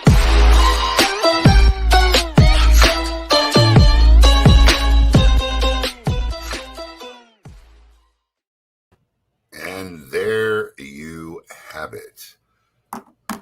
Our advent calendar commercial. Steve, you haven't seen that box, have you? No, I haven't actually seen the finished item. Yeah, I'll show you the box before you head out today. Yeah, we got 2 prototypes still here. I mean, will that even happen before Christmas? Or we? Well, I mean, look, the cigars are in transit, so it's just a matter of. I mean, we still got plenty of time. It's only going to take us a week to get them out. So luckily, I wanted them so early that I was demanding an August delivery date. That even them being late should get it here on time for us to get them out set by the 1st of December. It'll be in everybody's hands. But let's not let the advent calendar overshadow Paul's lack of effort on a commercial. Shameless. I was hoping. Paul is just shameless, man. I wake up in cold sweats when I let he could give 2 shits about letting me down. I sleep pretty well. Shameless. Listen, our whole I was waiting for our fans. I didn't know if we had fan guesses. base abuses him every week, and he could care less. At some William point, Cooper I would comment? kick in, and I would say, "God, I got to make a commercial this week." But let's be honest. You need a Paul. You need a foil, right? So Yeah, Paul, he wouldn't know what to do without me to make fun of. You're actually providing you're filling a very special role. Think of how less entertaining this show would be without you. In fact, I don't know if anyone would watch. I wouldn't watch it to watch Abe. I can tell you that. You are the draw. You're the reason I watch. So to answer the question before the break, yes, Dunbarton Tobacco and Trust is involved in our holiday advent calendar. You saw his logo pop up, and if I believe correctly, Does Steve know that? Yes. Steve may not. Steve forgets. Actually, I was the first one to commit. He was literally. It was I think Steve was the first one to deliver too. Actually, we were in Miami last December. Just so you know, it was literally last December. You were going to Nicaragua. I met you and your son down in. That's right. I was there with you guys. That's right. You came down that night. And not only is Dunbarton participating, he has provided 2 selections for the advent calendar. And while I have Steve on, I'm going to tease another one if you don't mind, Steve. Steve is also committed to another great smoke release. So this one's amazing. We have another great smoke release being made by Steve for the Great Smoke and those people who will participate in the Great Smoke this year. And information will drop on November 1st when tickets go for sale about that as well, and how we're going to do it this year to avoid some of the catastrophes we had last year. But man, that's right around the corner, November 1st. It's going to be an interesting race. Yes, it is. Interesting race. But in my honest opinion, as always, this will be again one of the most epic Great Smokes probably ever in the history of this event by doing it live and virtually at the same time. So should be a very. I've already bought a Hawaiian shirt for it, so I'm wow, perfect. You had to buy one? You don't have one? Yeah, dude, I have some sense of style. You know, as a fat man, a fat man in a Hawaiian shirt is a double wrong. Listen, fat men have to compensate. We have to have a little extra style to make up for our physique. Yeah. So, we're going to get into the Connoisseur Club trickery in a bit, Kevin. But before that, we have a very special question from our good friends at Avo Cigars in our As the Record Spins segment. Question by our good friend Eddie Guerra, specifically for Steve Saka this week. Let's hit it.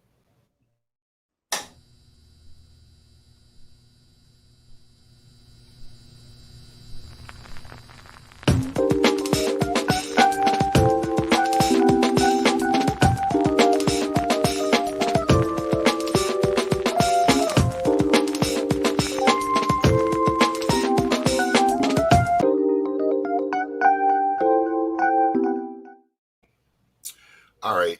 This actually is not a bad question, and probably one pertains to me because it's for guys like me and you, Steve. It's a possibility in our realm. This is a question by our good friend Eddie Guerra. Here you go, Steve. If you had to go vegan by doctor's orders, what would be the last meal you had the day before you had to start being vegan? Last meal I'd have before I had to go vegan. I mean, the obvious answer is a tomahawk, right? I mean, that's the obvious answer. But the reality is, if it was the last day before I had to go vegan, I would probably eat for 24 hours straight, every single thing. Knockwurst, sausage, double stuffed pork chop. Yeah, I think I would literally just do an entire sloth fest. I don't think I would stop because and I got to tell you, if my doctor ordered that I had to go vegan, I would probably live on the spicy black bean burger that the Morningstar makes because I actually like those black bean burgers. I think those are delicious, chili with an egg over them. But about 2 weeks later, I would probably commit suicide. So I would be a vegan for about 2 weeks, and then I would probably say, fuck it. Yeah. If you're vegan, you can't put an egg over it. All right. I don't care. I can't even keep track of what vegetarian and vegan is, and there's like some sort of like GDQ vegan. How am I supposed to keep track of this stuff? I think I'd fly to Texas and just have like some of the best barbecue. Oh, barbecue for me is an absolute must, right? Yeah, because you get it all. You get pork, you get beef, yeah, you get chicken, you get the sampler, the whole thing nonstop. In fact, when we went down to the Texas Cigar Festival, we went to a great barbecue place. I forgot what it's called, and they actually had guys in the parking lot doing crawfish and crab boils and shrimp boils. And I would just go hit a place like that, spend the day there. Now, I can't even wrap my look. It's your mouth, people. Put whatever you want in it, right? I don't judge at anything. I don't judge when it comes to food. I don't judge when it comes to booze. I don't judge on what you're putting in your mouth in your bedroom. It's your business. But I couldn't be vegetarian. I couldn't do it. I couldn't. No, I couldn't do it either. Yeah, I mean, if my life is going to be shorter as a result, then my life is just going to be shorter. It's quality. It's quality, not quantity. Yeah. All right. So listen, we got to touch base on this because otherwise they're never going to forgive us, right? So, we have this Connoisseur Club, which has been a very fun, a little hectic of a project for us, but everybody who's a member is a huge fan. It's a great experience-driven club where we ask these manufacturers to blend cigars specifically just exclusively for our club, and they get to smoke them without knowing who made them and don't find out till 30 days later. So in epic Steve Saka fashion, you decided to play a little trickery on our Connoisseur Club members. You had 2 months this year, and you are participating again next year. Yeah. You had 2 months this year, and you basically provided the same blend in a different looking cigar. Same shape, same size. One had a semi-closed foot. The other one, I put a pigtail on it. And we made all the cigars. The Connoisseur Club that I participated in, they were separated by about 3 months or 4 months, Alex, right? Yeah. But the cigars themselves were made exactly at the same time from the exact same tobacco sort by the exact same pair. The only difference was the little finishing detail that they put on it because I was trying to disguise the fact that they were two different cigars. Now, in a way that you could only bring out of our customers, like you did when Brulee came out, there are people out there that are claiming and arguing that there's no way that these two cigars are the same cigar. Of course, because that's the way it always is. And my point is that I don't think, look, everybody that smokes thinks they have a great palate. Sorry, people, you don't. You just don't. Okay. I learned this from the STFU pack the year before. I mean, I had no suite, single suite, double suite in the pack, 5 cigars side by side, identical blend. Less than 25% of the audience got that right. They can't even tell the difference between whether they're sugar or not sugar. So for them, and that was the thing that was really interesting, was because I know the first Connoisseur Club cigar was like the number 1 rated cigar of the month, and then I think one of the highest rated cigars for the year. One of the highest for the rated, and then the second time I did it, it did not fare as well, but it was absolutely the same identical cigar, and that tells me, if you're someone that's in the club, you need to go back to your notes and see how similar the notes are. And if the notes aren't similar, now you may have not liked the second one as much because of the moment, what you smoked it with, and also what else is in that month's pack also determines the ranking, right? But your tasting notes should be identical. If they're not identical, then yeah, stop talking to me about pencil lead and potato chips and I get this kind of finish. You don't know jack. I think that's one of the beauties of the club, though, is breaking down the barriers of what we think we know and don't know when we smoke a cigar. And I think a lot of people have learned that through the process, because that's what it is. It's just a process. I like to turn it around because they're rating me. Well, let me rate them. That was kind of part of it too, because you put these cigars in this pack and nobody knows what they are and they're blind. So everybody's like judging you. Well, now this is a way for me to judge them too. Were you good? Did you hate it the first time and hated it the second time? Good. You loved it the first time, you loved it the second time? Good. But man, if you had mixed, I don't know, man. I'd start to ask yourself. No, and that's one of the fun things about this club is seeing barriers like that and how they change and how it affects us. And like you said, Steve, there are many factors that affect the cigar. The fact that this one sat for 4 or 5 months. Right. This one had an extra, what, roughly 3 months of age. More even. And then what they had that day, what they ate before, the other cigars are in the pack. I mean, there are a lot of variables, but it just shows you how our perceptions are when we're smoking cigars. I also think because of the way consumers smoke today, they tend to play the field much more. It's very rare. Whereas before, guys would get like locked into 1, 2, maybe 3 blends, and they would become really intimately familiar with how those products tasted. And now when you're smoking tons of different cigars all the time, you might be smoking 3 cigars a day, but if you aren't smoking the same cigar every day, it's really hard for you to really dial in on what something actually truly tastes like 100%. 1000%. I agree with you. So this is the first time we've had you on the show, and I know I did a special show with you on Developing Palates regarding the PCA in 2020, the PCA of 2021, excuse me. Is there any, with the current climate, everything going on, do you see maybe things normalizing in 2022 for a show?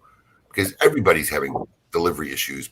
You and I have talked personally. I said I couldn't have picked the worst moment in time over the past 3 decades to say, hey, let's go open up a warehouse and put all these big orders in with manufacturers, because manufacturers are caring less about fulfilling these orders, because every one of our warehouse orders is probably depriving 40, 50, 60 of their other customers of product. So, and therein lies the problem. It's not that they don't care. It's just they don't have enough. So they're just trying to figure out, how do I carve up this cow to make as many of my customers happy and satisfied? It's tough right now. I mean, it's very few people are getting what they're ordering in the quantities that they want. Do you see it normalizing before next year's show? I actually have a different perspective. I actually think it's going to get, I think the shortages that we're feeling today, I feel cigar wise, I think there's going to be a glut of cigars before the next show. I think the manufacturers are overproducing. Now, I think they're looking at their back orders and they're building to these back orders. And the thing about back orders is they're never true. Retailers have the habit of, if they really need 5 boxes of something, they order 15, knowing that we're not going to send them all 15. So how much do they think? So they'll put their order to think of what their cut might be. So I think there's a lot of people making cigars to fictitious numbers. Not even that, but also by the time it gets here, either the retailer doesn't want them anymore, they can't afford them, they don't have the cash flow. There's a lot of things that affect when you have such long-term production times. Absolutely. And the other thing is, I think what isn't going to go away is the packaging problems. The packaging problems are it's all the other bits and bobbles, the bands, the boxes, the clasps for the boxes, even just the goma we need to make the glue to mount the heads is becoming a problem. It's all the little things that we need because, I was actually having this conversation with my staff the other day. A box of Sobremesa, I have to deal with 17 independent different vendors in order to make one box of Sobremesa, right? And that's how many I deal with. Well, the guy that prints the band, he deals with at least 4 or 5 in order to just make the band. So when you start to think about how interconnected everything is, in order to get a box of cigars, there's probably the labor of maybe as many as 30 or 40 different companies somehow involved in that. Hey, the guy that's using the stripping machine in the factory, when that machine breaks, you can't get the part, you can't get the machinist, you can't do this, you can't do that. So this interconnectivity of the way things work and the global economy going to the just-in-time model that it has been over the last couple decades, it's just totally cluster-muck everything up now that business is starting to happen again. And it's tough. It's a problem. And I think the average consumer, I know us that make things started feeling it like at the beginning of the year. I think now people who are buying things, they're now starting to see these shortages on their shelves on all sorts of stuff. And I don't see that scenario getting better in the near term. It could go another 12, 18 months. But cigar wise, I think we're going to get ahead of the cigar curve. I think we're maybe going to get 2 ahead of the cigar curve. Interesting.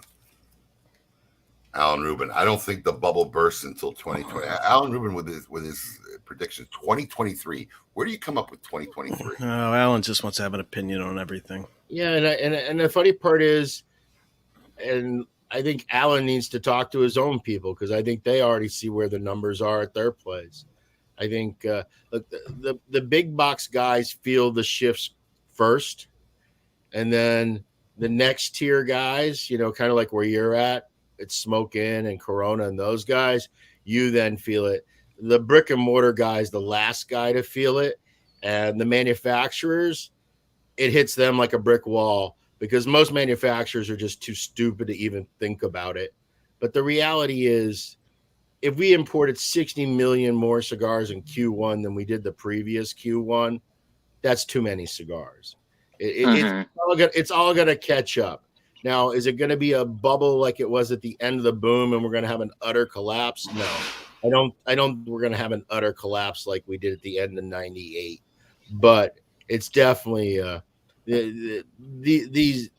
It can't stay at the level that it's currently at. I don't believe the numbers. I really don't. There's only so many cigar smokers, and they can only smoke so many cigars. Just that simple, right? I mean, I think it's time. I think I know that if I were a retailer, I would be very inventory focused and just be really smart right now. Because when there ends up being a large glut, the manufacturers are going to have to find a way to cash recover. And that seldom works to the advantage of the average retailer. There's a question that was put up by somebody had a question. Stephen Beck. Question for Steve Saka. As a manufacturer and brand, do you smoke pretty much all your own stuff or do you branch out? I smoke about 10 cigars a day and 90+% is my own stuff. Look, I make the best cigars in the world. Why would I smoke anything different, right? I mean, I think most manufacturers feel that way. I mean, and I'm making these blends for me, so I have enough diversity in my line that it covers most of my needs. But at the same time, I make a point on most days of smoking at least one other cigar from one other factory, one other brand owner. And I typically make it my second cigar of the day in the morning. I want my palate to still be fresh so I can appreciate it and really think about it. but I don't want it to be my first cigar because I want my first cigar to be guaranteed good. I don't want to start my day on a bad one. And look, sometimes that second cigar of the day, I might only smoke a half an inch and just decide this piece of shit isn't for me. And other ones, I'll smoke the whole thing. But I try every day, and it's not so much from a perspective of competition because I don't really care about what other people make.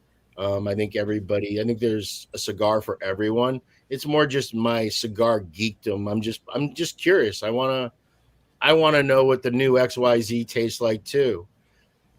I have a few though that are kind of like legacy things that I'll drift back to and occasionally smoke. Like I'll still occasionally smoke a Padron Anniversary. I'll still occasionally smoke a Tatuaje Black. I will still smoke. I really like the Pepin makes a blue banded one that comes kind of in a Cervantes, a Lonsdale kind of format. So if I want something really like if I want a Cameroon cigar, I still smoke a Fuente Don Carlos or occasionally a Signature. I mean, these are boxes that I keep in my humidor all the time. And I occasionally dip to. And same thing with Habanos. I probably in an average week smoke probably 2 Cuban cigars a week. It's about how many I probably smoke now. So you have a small palette of cigars that Steve Saka, the consumer, enjoys. Right. I mean, I have about 20 things that are just kind of like I want them around all the time, and I smoke from them. But every day I try to smoke something different, something unique, and a lot of times it's something that either another cigar smoker recommended I should try, or when I go into a retail shop, I always ask the retailer, "What's your favorite? What is something in here you think is interesting? What is something you think I ought to try?" And I tend to like that. And I'm always really interested in smoking cigars from consumers that they consider to be their favorite. I'm always curious about why, what do they find in that cigar that makes it their favorite? So that's something that I like to try. So yeah, I mix it up, but most of what I smoke is my stuff because it's just better. Do you have a schedule every day with which one of your cigars you smoke? No, it's not that. No, it's not. It's not that way at all. It's just kind of sometimes it's me lazy. I get to my desk. Oh, those are the 3 that are on the desk. That's what I start with. You know what I mean? Yeah. I mean, I mean, here's the thing. I've smoked over 100,000 cigars in my lifetime. Wow. 100,000. That's crazy. He actually has done the math. And so it's very rare that I smoke something and I get like a boner from it. You know what I mean? I'm kind of beyond the, oh my God, this is the most amazing thing ever made. I have a new love. You know what I mean? That rarely happens. Boners are just a rarity at our age anyway. Yeah, I mean, it's just, but I do have a very, very distinct understanding of what I think is good and what I think is bad. I have a very, very, very specific profile that I know. And as a result, I mean, that's part of what Dunbarton's founded on. When you buy one of my cigars, you're getting something that I personally would buy, that I would smoke. I don't just put stuff in boxes because I think it'll sell. It has to be something that I would actually be willing to spend the money to buy myself. And if I'm not willing to spend the money myself and think it's really good, how can I ask a consumer to buy that product and give it a fair shake? So I think that's the way anybody who cares about what they do. I mean, that's our attitude with every micro blend we produce. Yeah, but most companies, it's something that we really like and enjoy, and we want to smoke, and we say this is awesome. I think where things get really different is, like in my case, nobody has any input on the blends at all. So like no one gets to taste the samples I'm making. Nobody in my office gets an opinion. Nobody at the factory gets an opinion. They can have an opinion, but I just don't care what their opinion is. It doesn't come into play. In the end, I'm going to be the one that wins or loses depending on what happens on the product. So you have to answer to it. Right. So, when Stillwell fails, that's entirely my fault. You know what I mean? That's just the way it is. And that's part of too, because most companies, everybody, they kind of solicit a lot of opinions But the problem with asking for opinions is everybody has one, and everybody's opinion is 100% right for them. You know what I mean? And you can never make any individual cigar that's going to satisfy everybody. And I don't think that my Mi Querida Tricky Traca guys are also Sobremesa Brulee box buyers. Those are like just two totally separate smoking experiences, Right. different dudes. You know what I mean? So you can't make something to make everyone happy. So I don't. I only make stuff that makes me happy, and then consumers get to decide whether it's worth the ticket price to ride. You know. But you know, Steve, I believe that's a philosophy that works because that's how I thought of it. Right? I can't make a micro blend based on what I think any consumer base would like because there's so many different variables on what different people like. So our belief is that we're just going to make something we think is good and worthy and what we like. And those consumers who have similar palates will just end up being the fans of what we produce and what we like and what we put out. And it's held true now for 2010, 11 years. And I think that's also part of look, we've been enjoying tremendous success as a young company, probably a lot more than we may even deserve. But I think it is because the people that find my cigars and they start smoking them, they tend to find a lot in the brand portfolio that they really enjoy. And because there's enough diversity in there, I can cover a lot of different moods and desires. You know what I mean? One of the things that's really important to me is when I make something new, I want it to be distinctly different enough that I'm not selling them the same good cigar over and over again, just slightly tweaked. Look, there's certain brands that before the cigar even comes out, I can already tell you what it tastes like because that's what that factory makes. You know what I mean?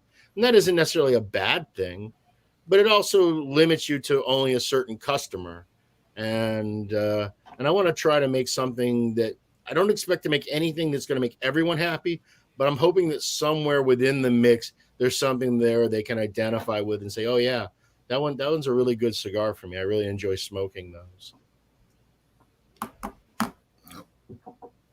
Yeah, but I think with your cigars too, like there's an expectation for at least not necessarily the flavor profiles, but at least like what I'm gonna get when I smoke a cigar. I tend to lean towards the Sin Compromiso, but you know, I don't. But Alex and I were talking about this when we were on our road trip because we tried a cigar that's big, hot, and heavy. Everybody wants it, this type of thing, and it 100% was not for me. It was like a pepper bomb, and it's just not my profile. So I lean towards your cigars because I don't get that heavy pepper bomb from them that I know a lot of people love, but I don't like. Again, I mean, other than the Chicky Traca, it goes back to the chest thing. I occasionally enjoy a pepper bomb, but I smoke them infrequently, right? Mm-hmm. Yep. So for me, look, I'm hoping that Krakatoa turns out to be a pepper bomb when it launches. It's a little scary because it's been aging so long. So that worries me a little bit. But I mean, ultimately, I think that most people, even people that like really strong, full flavored cigars, which I am typically that guy, I still want them to be smooth. Yes, that's exactly how I feel. Yes. I don't want them to bite you. I don't want them to fight you. I don't want them to make you uncomfortable to smoke them. I think that there's a way that you can have strength and richness and even nicotine without actually making a biting cigar. I don't like cigars that make my throat scratchy. I don't like cigars that burn my sinus passages. And I often compare it to like chocolate. I mean, think about how much richer a Godiva chocolate is compared to a Hershey's Kiss. Mm-hmm. They're both chocolate. I wouldn't consider one stronger per se than the other, but there's a depth of flavor and richness that you get out of the one versus the other.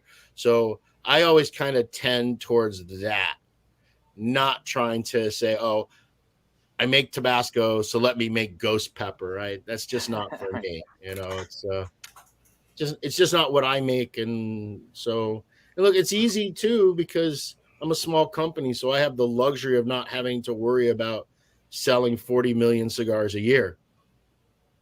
So it lets you also be a little bit more selective in what you do. because you don't have the financial pressure that, oh my God, I got to deliver so much. Evan Darnell with his input. Hungry. He graced us with his presence last night. He got parole. He did. He told me he was coming. Yeah, I saw. It was a short stay. But I think he made an appearance twice. Once in the morning, I missed him, and once in the evening. His wife gave him a curfew, probably. Hey man, listen, Evan's good with me right now. Shout out to Evan. He blessed me with 2 tickets to a boxing match they had in Delray. I was there with him, his kids, my kid. We had fun. So shout out to Evan. Oh, you saw T-Bone? Yeah. So if you're watching and you're local and you missed Steve here at Smoke Inn last night, and you're not outside, you're gonna catch him on the way out. Steve is doing an event up in Fort Pierce somewhere. I'm sure if you go to his Facebook page or whatever, you'd find out where it's at somewhere up in Fort Pierce. So you can actually head up there and hopefully get your moment with the love muffin, as my wife adores them. The love muffin. Alaskan Pride. Oh, Evan's wife was in New York City. Oh, okay. Yeah. There you go. That's how he got out. There you go. Hopefully he won't get ratted out. Yeah, I'm sure she doesn't watch. All right. No, last I heard, there was someone in the socialite group who knows his wife. There's a mole? There's a mole. Mm. There's a mole. Not cool. Not cool. That's not socialite love. I try to keep moles. Whenever I see a wife pop up, I tend to send the husband a message. Hey, your wife's infiltrating. Do I let her in or not? True story. We've done that a couple times. Well, if my wife joins, don't. Oh, your wife's in. Your wife's on automatic. Actually, I think we invited her. Right? Yeah. The whole concept that you're going to keep anything secret on social media is an oxymoron. What are we talking about? All right. Well, listen, it's that time. Our man is on deck. Let's see what's going on this week with our buddy. It's time for the scoop with Coop. Hey, yo, what's my theme music? The Scoop with Coop. Breaking industry news. Hear it first on KMA Talk Radio and cigar-coop.com.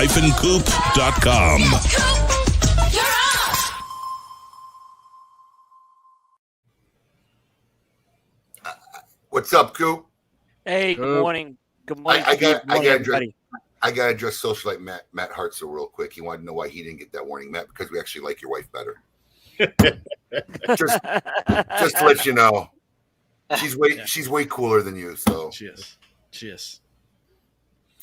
Coop, what is the scoop, my man?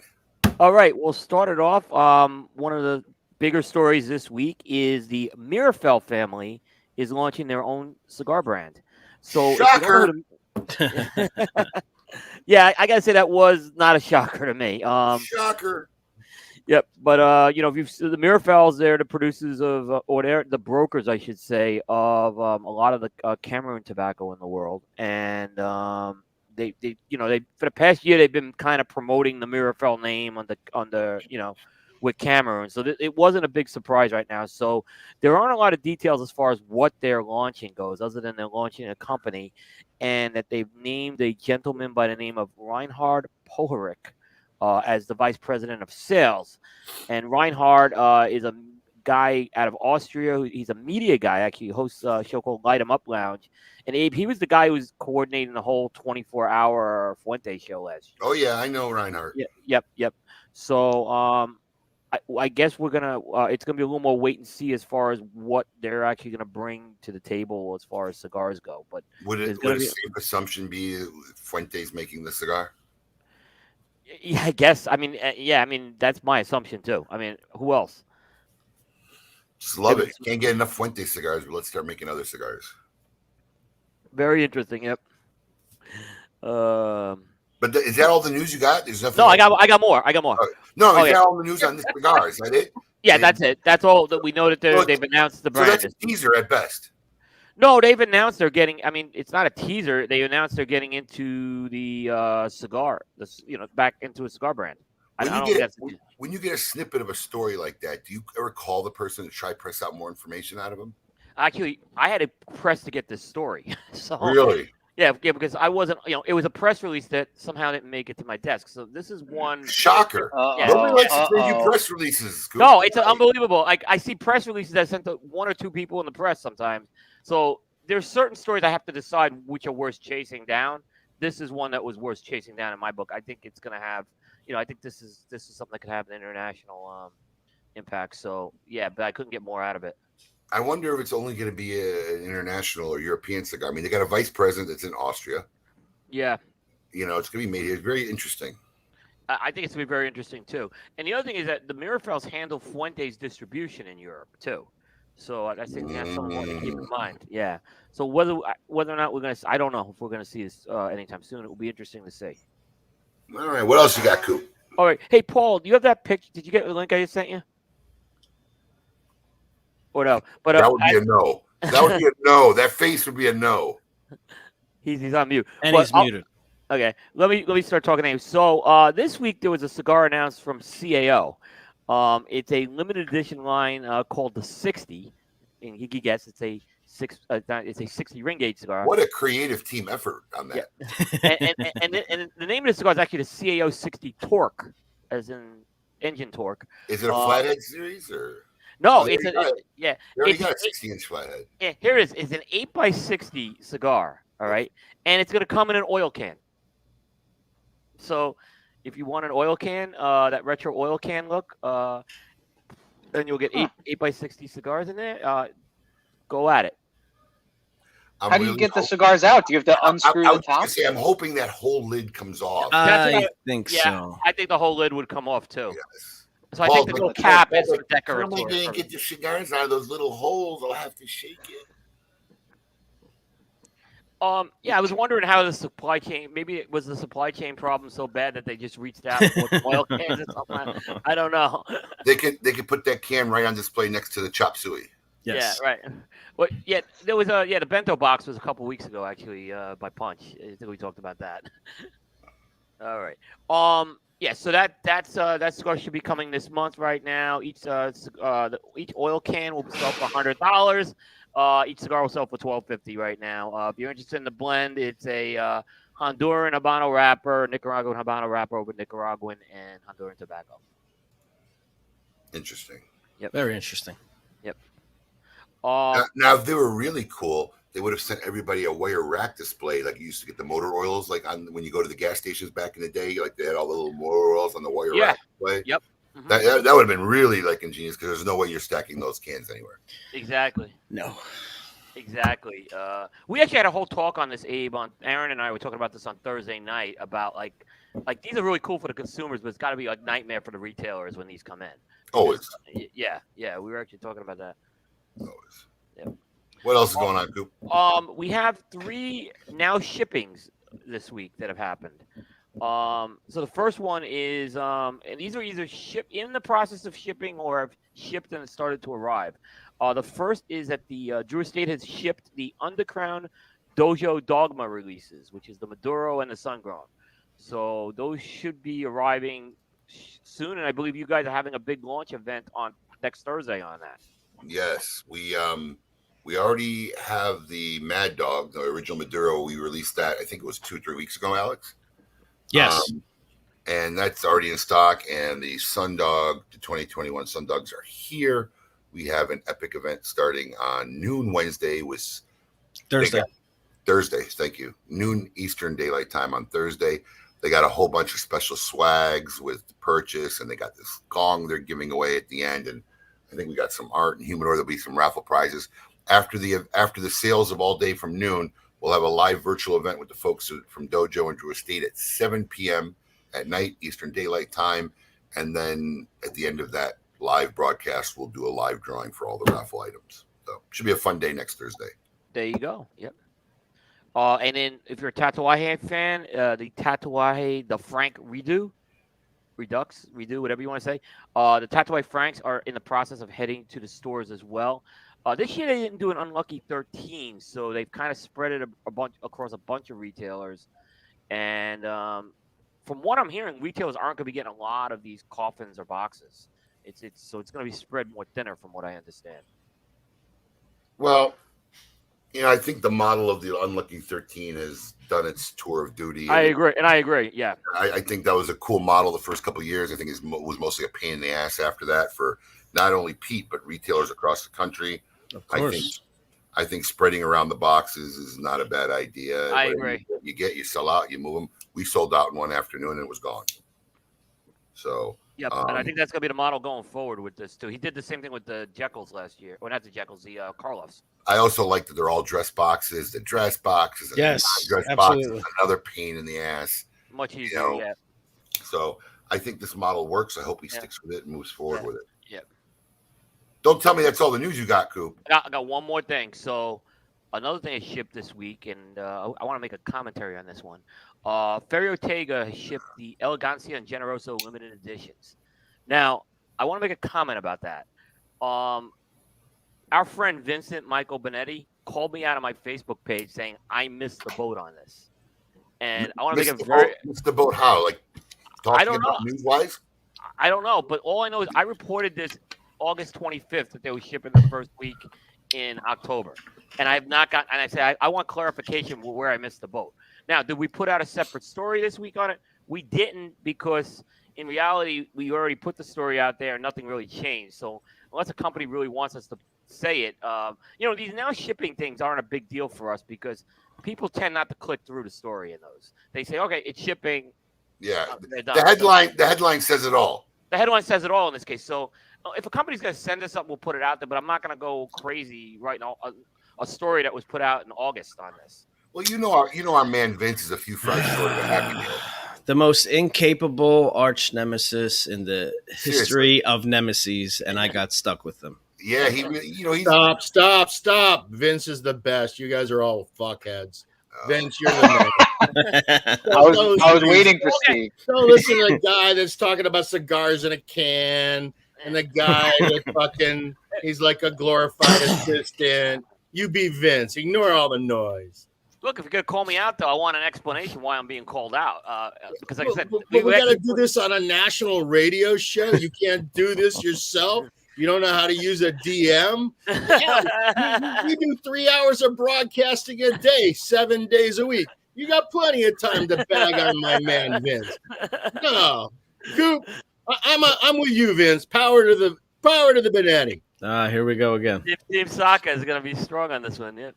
Power to the Benetti. Vince is my Hall of Fame guy for asking the most rhetorical questions ever. Yeah.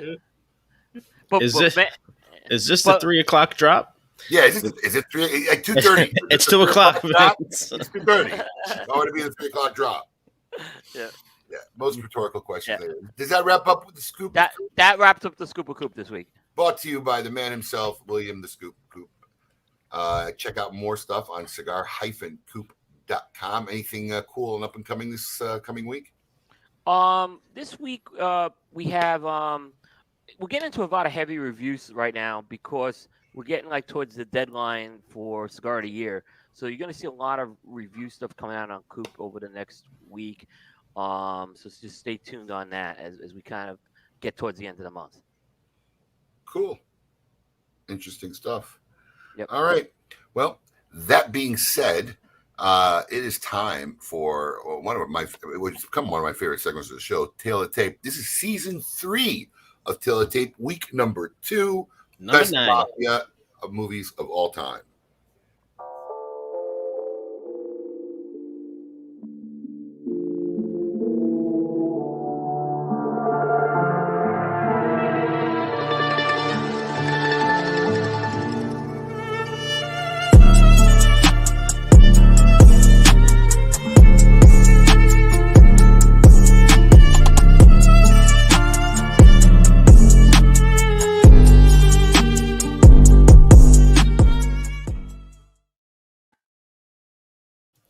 All right, here we go. Tail of Tape Season 3. Top Mafia movies. Coming in at number 9 for me is Little Caesar, 1931 movie starring Edward G. Robinson.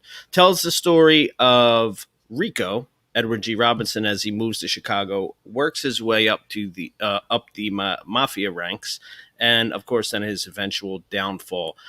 The film was basically the foundation of what gangster movies would become and what they are. It was probably one of the first, if not the first, full-fledged gangster movie, and made Edward G. Robinson a star. And it also is where that often imitated, "Yeah, see, you'll never get me, copper, see," comes from. Go ahead, Coop.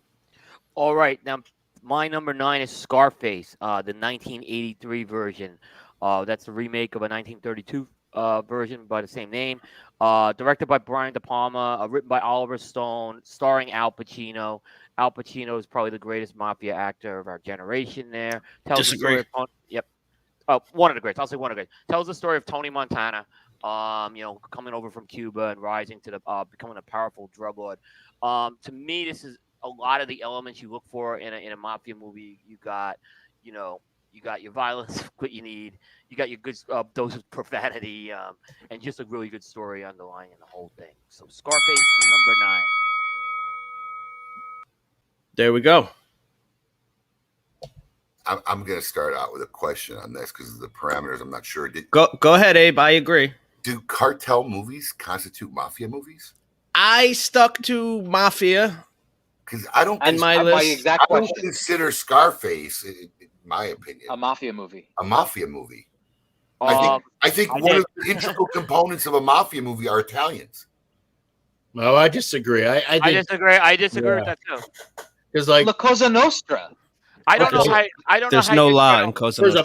I had no idea what the topic was, but when you announced it at the top of the show, I was trying to think of what are some mafia movies that I really like that people may not have watched. I don't think you can argue that Scarface is a mafia movie. Organized crime. How about Lock, Stock, and Two Smoking Barrels? That's about the British mafia, British gangs. I love that movie. There's a difference between mob and mafia. Yes, there's a difference between mob and mafia. That's a mob. Because I was thinking about like New Jack City, right, or American Gangster. I love those both are of gangster those movies. Yeah, you know, I just don't. I don't know what the rules they set were, but when you go, if you use the word mafia is a distinct form of mob. You don't. So that's where Mean Streets counts, is what you're saying. You don't call. Mean Streets is more. Me and Coop talked about this in text. Actually, Mean Streets. I don't think it's more of a hood. New York, not so much a mafia story. Mean So Streets. what about Reservoir Dogs? Yes, no. Those are robbers. Those are just thieves. Right. Miller's Crossing. What about Miller's Crossing? Miller's Crossing, yes, that had Italian mafia in it. Okay. So I guess if I had to pick like one, it's gonna be 9. It's gonna be number 1. I don't know because I'm not gonna be back here. Donnie Brasco. I'm sure someone that's got to be in their top 10. That's a mafia movie. Absolutely, it's a great movie too. Yeah, I'm not sure. I really like Donnie because Brasco. no one calls it the Cuban mafia. It's the Cuban mob. Well, the Russian mob. again, mafia is the word for organized crime, though. Now, if you want to say it should be Italian, then that's the only thing I could say. All right. The word mafia is never used with any other group other than the Italians. Yeah, but we're in a time of cultural appropriation. Russian mafia. Never. Hey, I grew up in Brooklyn. Russian mafia was a part of the lexicon. I've always heard the Russian mob. I've always heard the Irish. Yeah, mob. I've heard Russian mob. Never used the word and never heard the word mafia used with any other organization. All right. While we're here, I'm going to move to a different topic, and I want Coop to explain to me what redeeming quality that many Saints of Newark Sopranos movie Well, first has. off, out of the 5 of us here, who has seen it? I don't even know what we're talking about. There's new Sopranos movie. It was a 2-hour prequel Sopranos movie that released on HBO last week. Oh, really? Yeah. Paul, you're the Italian scallion. How have you not seen that? That's why I call him Scallion. I tried to explain. The Aristocrat doesn't have HBO Max. Because it doesn't have any. It's an online subscription, Paul. Well, listen, I had it, and then I had to cancel it because I moved from my home, and now I'm in limbo. I'm in limbo. You can watch it on your iPad. You watch it? No, I get it for free. I get HBO Max for free because I have AT&T TV and I have AT&T cell phone. So when I had to turn off my TV service, they cut me off. And I'm not a moocher that's going to start texting Actually, I texted about 5 people. None of them have HBO, which is so You weird. just said you tried to log in here. I did. I tried to log into I'm using my parents' cable here. We have basic cable. I think there's 10 channels. There's not one kids network here. So yeah, so I have not seen it. It's killing me that I haven't seen it though. So, Coop, why did you like that movie? Well, I'm a sucker. Why first did of you all, like I'm a sucker for anything in the late 1960s, early 1970s. They did a fantastic job, in my opinion, with the whole Newark Race Riot story, which I think was really good. Now, you weren't going to get the depth that you got in The Sopranos in a 2-hour movie. My expectations were there. I love the character of Dickie Moltisanti. I love the character of Ray Liotta playing his father and his uncle. And I thought the woman who played Livia was fantastic. I did not think Michael Gandolfini was very good. He had some good body language, but his acting was not great. I'll admit that. But I thought the story was good, and I thought they kind of integrated some things back to The Sopranos, like shooting into the beehive hairdo. Best scene of the movie. But it was a good scene. The carnival, the whole carnival thing was kind of recreated in there as well. I really liked it. I thought it did very good justice to the show. I did not like the Silvio character either. He was way over the top, in my opinion. I thought he was epic. Listen, the Silvio character is an over-the-top character. Let's be real. Every mannerism and movement of Steven Van Zandt was an over-the-top movement. Yeah, and I think he captured that. You can't reenact that role without being over the top. Yeah, I agree with that. I mean, without seeing it. I mean, listen, here's a couple of my issues. There was no real storyline except let's fill in a couple things and kind of make it. I think the Newark race riots were totally unnecessary. I just think that I disagree. That's how they all went to like the suburbs in The Sopranos. That kind of gave the whole runway for that. Yeah, but if you had to ask me what was the main plot of the movie, it would have been that. That was the main plot of the movie. That took up most of the time of the movie I looked at it. They did that was the backdrop for the other story happening. This Newark race riot thing was going on. But So I have one question. Should I go out of my way to watch this, or should I not? I'll tell you, Steve. Don't bother. Absolutely, you should. Don't we bother. got one, don't bother. We got one, you must. And wait, and I need to make my one last point. And it did not feel like The Sopranos at all. Well, it's not. Well, it's not. Mom, it is. It didn't have the feel. It didn't have no. Prequels aren't supposed to be, but yes, they are. Godfather 2 felt like The Godfather. Were you a Sopranos fan? Yeah. Okay, you'll find it entertaining. Don't bother. You'll find it entertaining. I found it enjoyable, entertaining. Was it a great prequel storyline, storyboard? No. Is there a duck in it? Because if there isn't a duck in it, I may be disappointed. Not one. Not one duck. No. There's a bird. There's a bird. There is a bird. There is a bird. It was good to see some of your favorite characters reenacted and revitalized in their younger form. Some of those actors got those little moves down pat, like just the slightest things I watched, like the kid who played Paulie Walnuts with the little pinky when he would talk, his pinky would stick out. I mean, the slightest little mannerisms. The woman who played Tony's mother, holy shit. She was great. I mean, every little mannerism. So to watch some of the look, I got to believe one hard thing as an actor, right? Because as an actor, you have that liberty to find your interpretation of a character that you create and you personally bring out. And then to see another actor say, hey, you need to take that interpretation and reenact it in its younger form. I got to believe that's got to be one of the hardest things for an actor to do, because they don't have their freedom to be that role. Create a character. Right? They got to follow somebody else's interpretation of how they did something. And I'm telling you, everybody who reenacted a character was spot on in my book. Spot on. They're really kind of impersonators, right? They become impersonators. It was really spot on, and it was kind of fun to watch. Ray Liotta as a twin uncles was kind of threw me off. When he goes to jail, he sees it because they never even let you know he's a twin. All of a sudden, he's got a twin in jail. It's like, what? Yeah. But he was great as the father, because that was a kind of a different side of Ray Liotta we hadn't seen before. No, it was enjoyable. You'll enjoy it. I mean, do I tell everybody to go around and outrun it? It's a must-see thing. No. If you weren't a garbage.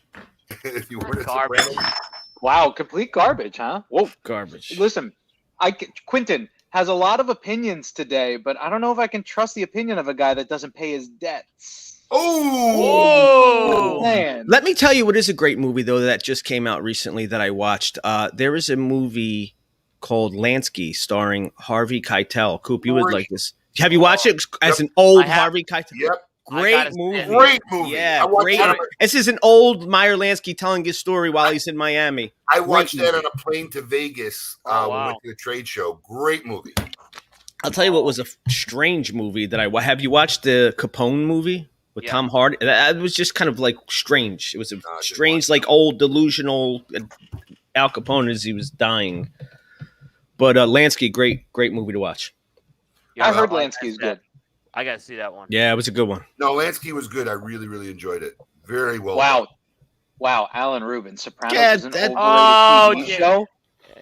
Now your opinion's out the window, man. This is the same Alan Rubin that takes pride in saying, "I've never watched the Godfather movie because I've read the book." Alan Rubin is just a born antagonist. He really is, but he's not even a good one.